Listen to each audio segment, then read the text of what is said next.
Hey friends, and welcome to the Tongue Drum Relaxing Music channel. Today we will take a look at two amazing instruments. A brand new RAV Anima tongue drum from RAV Labs and to the E Amara Handpan by Meg. And we have a special guest today, experienced Latvian handpan player, Mārcis Palsiņš. Hey Marcis! Hey Roman! Marcis started his handpan journey during the COVID pandemic in 2020 and now has 6 handpans in different scales in his collection.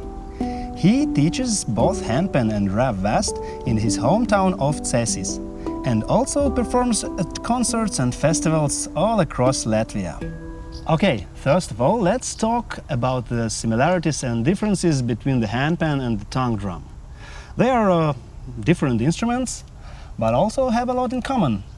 Marcis, could you explain how the handpan is constructed? Yeah, handpan produces sound from tone fields. They are hammered into the steel shell. Handpans are usually larger than tongue drums and fairly more brighter in their sound, but with less sustain. On the tongue drums, the tongues are usually cut or laser cut into the instrument. Tongue drums are heavier than handpans, especially professional models like ravvast. They are made from thicker steel and have longer sustain. And one of the biggest advantages is their durability. They stay in tune unless you hit very hard, so you can comfortably play them with mallets as well. They also are not sensitive to changes in temperature. And the last but not least, usually they are much more affordable than handpans. On the other hand, handpans have larger tone fields, which makes them easier to play. And also handpans have usually more notes. You can get even like 20 or 25 notes on a handpan. Today I chose E Amara from my handpans. It has notes starting from C3 to A5. And it shares a lot of common notes with Anima, right? Yes, that's correct. Okay, let's check how handpan sounds. Yeah.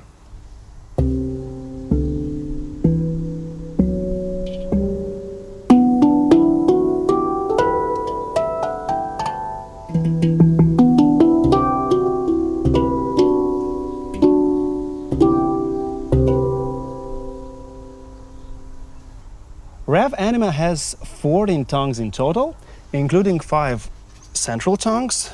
They are tuned as chords, and these chords are F major, G major, A minor, C major, and D minor. What about these chords is that you can play the whole chord with one finger. And when you play this chord, your hands are completely free and you can continue improvising and playing. So this is something that is not possible on the handpan, right, Marcis? That's true, yeah. Like here, when I take E minor,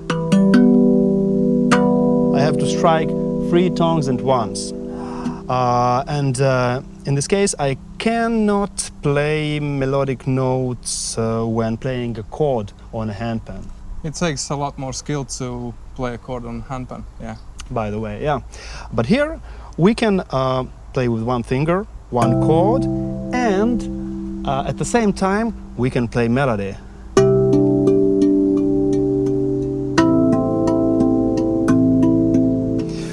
So striking one tongue gives us 3 different sounds. It depends on which area you strike. Closer to the center, we have a growling sound. When we strike somewhere here, this is a very good and equal bass sound. And somewhere between, we have very good overtones and high-pitched sounds. So one tongue, 3 timbres. The outer 9 tongues form an A minor Celtic scale, and you can play the melody as on each tongue drum, on each RAV instrument, on each handpan, yeah.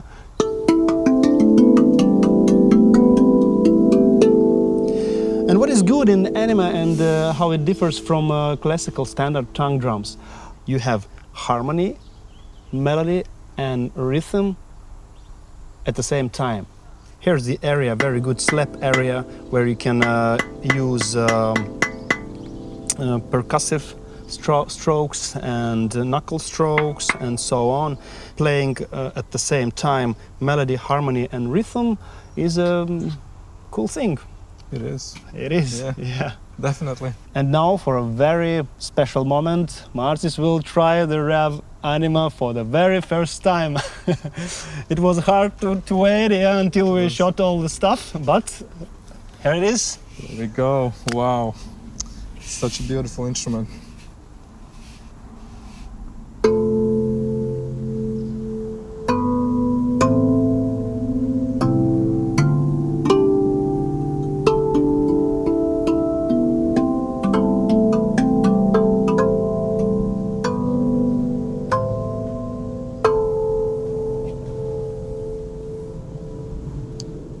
Wow, it really is incredible. You know, I can feel the vibration of the whole instrument in my lap, Yeah. which gives another like sensation to the playing experience. Not only that, you know, it has a really long sustain, which is like really surprising, and also like the vibration and the overall sound is just beautiful. It's really beautiful. So what this long sustain gives to you as a performer? You know, it gives me less anxiety. I have the Okay. meditative playing style, which gives me the opportunity to like just strike a note And listen. Yeah. And meditate. meditate. Yeah, that's right. Yeah, nice, nice. I'm impressed. Okay, let's quickly compare the basic specifications of these two instruments. The Anima weighs 5.7 kilograms, while the Amara weighs 4.5 kilograms. Their sizes are very similar. 51 centimeters in diameter for the Anima and 53 centimeters for the handpan. The biggest difference is the price. As of July 2026, the RAV Anima costs 1,600 euros, while the Meg E Amara costs 4,270 euros. According to RAV Labs, Anima has 74 harmonically related tuned sound components in total, 7 on each chord tongue and 4 or 5 on each note tongue. These are not 74 different notes. Some frequencies are repeated for resonant interaction, and the rest belong to the common harmonic system of the instrument. So the richness of Anima's sound is not accidental. It comes from a dense and carefully tuned acoustic structure. Making such an amazing instrument requires a lot of knowledge, energy and time. And the interesting fact that the chord tongue of Anima was selected from 25 prototypes and after 2 years of researches. The next topic I would like to discuss with you is about transporting and taking care of these instruments, because you have both the handpan and the ravvast. So what's your opinion?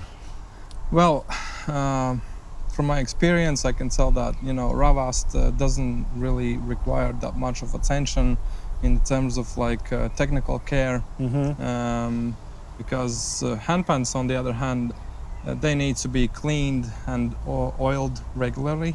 Yeah. Usually within 2 weeks or 1 month, you have to clean it and then oil it so that, you know, the rust doesn't appear, and you have to clean all the dust and oils from the instrument. We also clean our drums. Really? Yes, but maybe not so often. Yeah, ravvast requires like microfiber cloth, you know, you just wipe it down.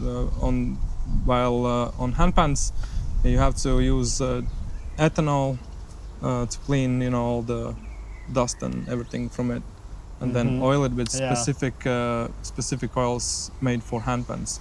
You have a lot of medicine for your pet. Yes, I do.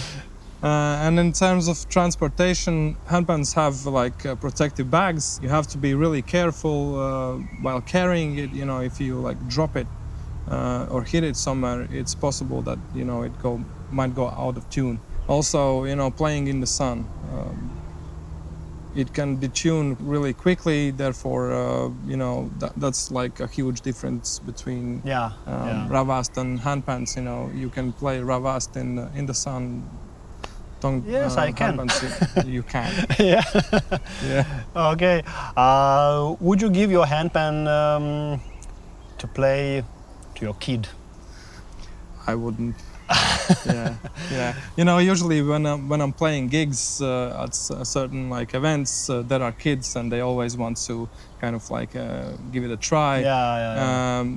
I usually let them, but it gives me an anxiety, because I'm always afraid that they're gonna hit it, slap it with their whole hand, and that can possibly detune the instrument, which is always something to worry about. If your handpan goes out of tune, can you tune it yourself, or you should ask someone, or how it goes with this stuff? Well, I wouldn't ever try to tune it myself because it requires a lot of knowledge and experience working with metal and tuning an instrument such as this. It would be a terrible mistake to do it myself. So it basically requires for me to send it back to the maker or the company that made it, and they tune it and send it back. And that usually requires a lot of like time and money. Yeah. I guess so. Yeah, Marcis, in your opinion, would you say that one of these instruments is better suited for beginners and the other is aimed more to professional musicians? I wouldn't say so. Both instruments can have the same scale, and I think it's a matter of preference. Some people choose tongue drums, some people choose handpans. It's just, Is it easier to start with a scale which has less notes? What do you think? I think so, yeah. It's just less confusing, If you have 9 notes, it's easy to work with it. As for the RAV Anima, I would like to add that these central chord tongues, they don't confuse while you're playing. They help to play more musically, because they are connected with the tongues which are beside each chord. For instance, if I play F major and I strike the tongue which is right in front of the F major, it sounds in harmony with F major, like here when I play A minor. You see, it goes very well together. C major.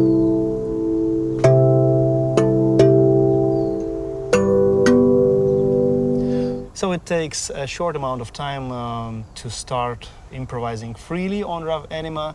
You don't have to be a professional musician to playing this instrument. And by the way, do you play handpan with mallets? Because we usually use mallets playing these tongue drums, and for the Anima it sounds really great. I have tried, but with much precaution, really softly. But generally speaking, I would say, it's not advisable to play with mallets. Because of durability, yeah? Yes, it's much easier to detune a handpan than a ravvast. Therefore, it's always suggested to play with hands only. And to be honest, once or twice the ravvast drum fall on the floor, and not RAV Anima, thanks God. But after that, it sounded good as before. So I don't say that you have to throw your drum on the floor. Yeah, don't do this. Don't do this. Don't do this. But I had this bad experience, and all the drums are still alive and in tune. Okay, friends, to wrap things up, we are going to play a short duet, so you can hear how the handpan and the RAV Anima sound together. And thank you for watching. See you in the next videos. Thank you, Marcis. Thank you, Roman. And bye-bye. Bye.